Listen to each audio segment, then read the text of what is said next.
Bangladesh premier লিগের তোড়জোড় শুরু হয়েছে। পরের মৌসুমের জন্য হাতবদল হয়েছে ঢাকা ফ্র্যাঞ্চাইজির মালিকানা। এই ফ্র্যাঞ্চাইজির নতুন মালিক চিত্রনায়ক শাকিব খানের কোম্পানি রিমার্ক হারল্যান্ড।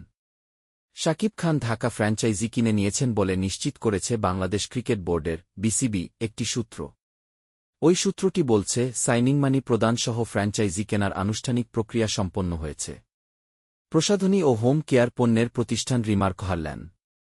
আর এই কোম্পানিটির পরিচালক চিত্রনায়ক শাকিব খান। এই দল কেনার মধ্য দিয়ে প্রথমবারের মতো দেশের ক্রিকেটের সঙ্গে যুক্ত হলেন জনপ্রিয় এই চিত্রনায়ক। বিপিএলে ঢাকা ফ্র্যাঞ্চাইজির মালিকানা একাধিকবার পরিবর্তন হয়েছে। বিভিন্ন নামে ভিন্ন ভিন্ন মালিকদের অধীনে বিপিএলে দেখা গেছে দলটিকে।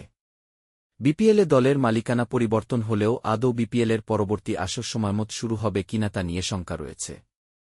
দেশের একটি জাতীয় দৈনিকের বরাতে জানা গেছে, বিপিএল নিয়ে বিসিবির যে দুই পরিচালক কাজ করেন তারা এখন কোথায় আছেন সে সম্পর্কে বিসিবির কাছে কোনো তথ্য নেই।